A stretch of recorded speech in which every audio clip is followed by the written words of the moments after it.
Assalamualaikum warahmatullahi wabarakatuh. Ketemu lagi dengan Ibu. Bagaimana kabarnya anak-anak? Semoga anak-anak dalam keadaan sehat walafiat. Anak-anak, hari ini kita akan belajar tentang tema 1, selamatkan makhluk hidup, pada subtema 2, hewan sahabatku di pembelajaran kedua. Adapun tujuan pembelajaran hari ini yang pertama, setelah berdiskusi, siswa mampu menemukan 3 contoh pelaksanaan sila keempat Pancasila dalam kehidupan sehari-hari dengan benar. Tujuan yang kedua, setelah berdiskusi, siswa mampu menerapkan 2 kegiatan yang sesuai dengan sila keempat Pancasila dalam kehidupan sehari-hari dengan benar. Yang ketiga, setelah mengamati berbagai contoh patung Nusantara, siswa mampu merencanakan desain patung dan maknanya secara rinci. Yang keempat, dengan menggunakan bahan tanah liat, lilin malam atau adonan plastisin, siswa mampu membuat patung dengan rinci. Nah, anak-anak, itu adalah tujuan pembelajaran kita hari ini. Anak-anak, ayam adalah unggas yang biasa dipelihara orang untuk diambil telurnya. Pemelihara ayam diharapkan dapat memberikan penghasilan dan memenuhi kebutuhan pemiliknya seperti kebutuhan telur dan daging. Pernahkah kamu mengunjungi peternak ayam? Ayam potong dipelihara untuk dimanfaatkan dagingnya, dan ayam petelur dipelihara agar telurnya dapat dimanfaatkan. Pancasila, anak-anak masih ingat kan dan masih hafal ya bunyi Pancasilanya? Ya, 1, ketuhanan yang Maha Esa.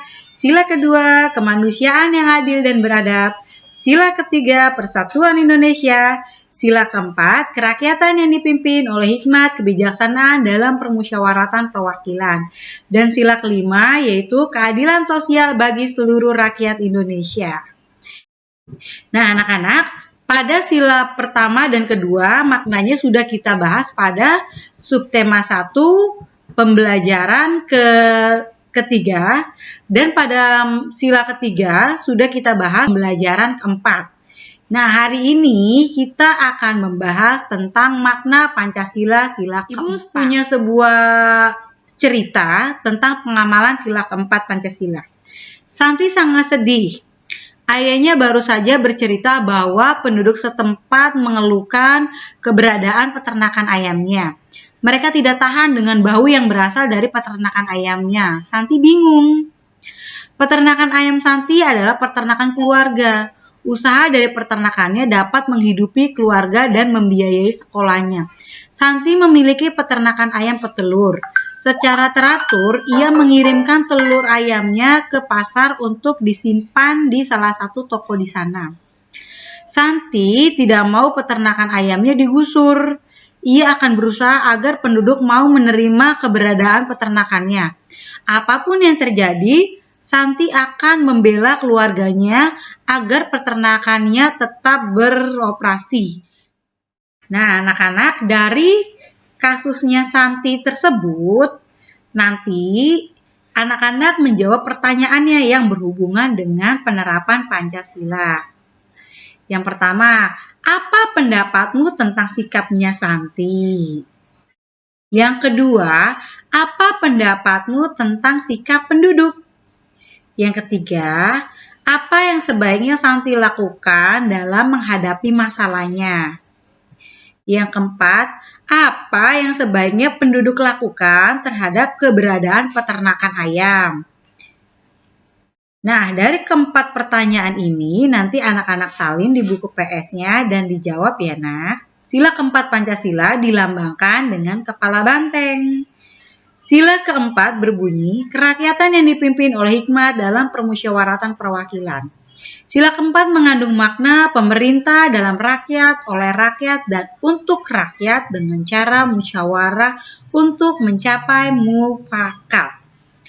Musyawarah adalah suatu upaya bersama dengan sikap rendah hati untuk memecahkan persoalan guna mengambil keputusan bersama dalam menyelesaikan masalah. Pelaksanaan sila keempat tersendiri, yang pertama, tidak memaksakan keinginan. Yang kedua, bermusyawarah. Yang ketiga, mengutamakan kepentingan orang banyak.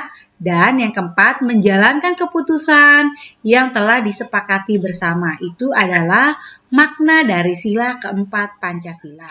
Anak-anak, pembuatan patung disesuaikan dengan bahan yang digunakan.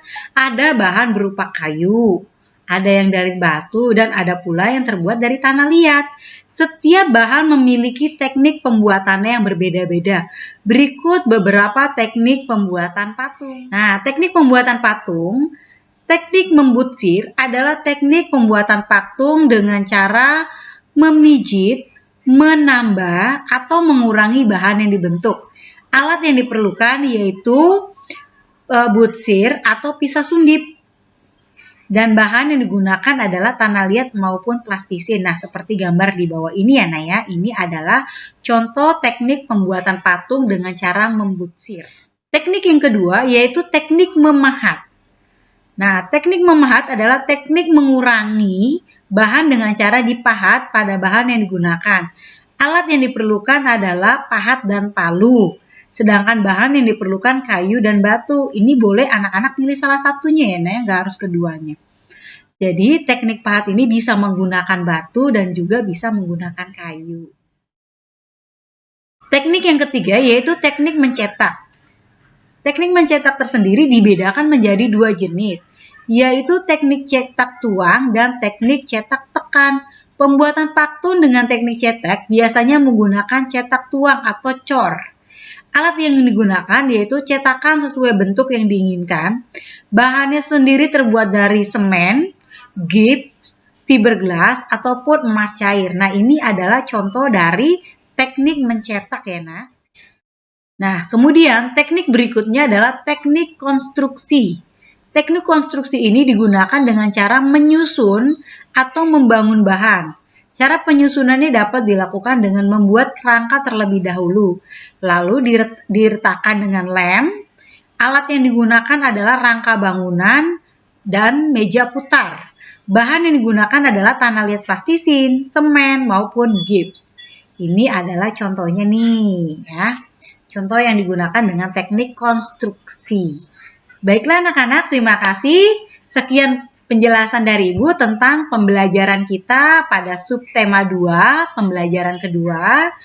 Kita ketemu lagi esok di subtema 2 pada pembelajaran ketiga. Sampai jumpa. Wassalamualaikum warahmatullahi wabarakatuh dan selamat pagi.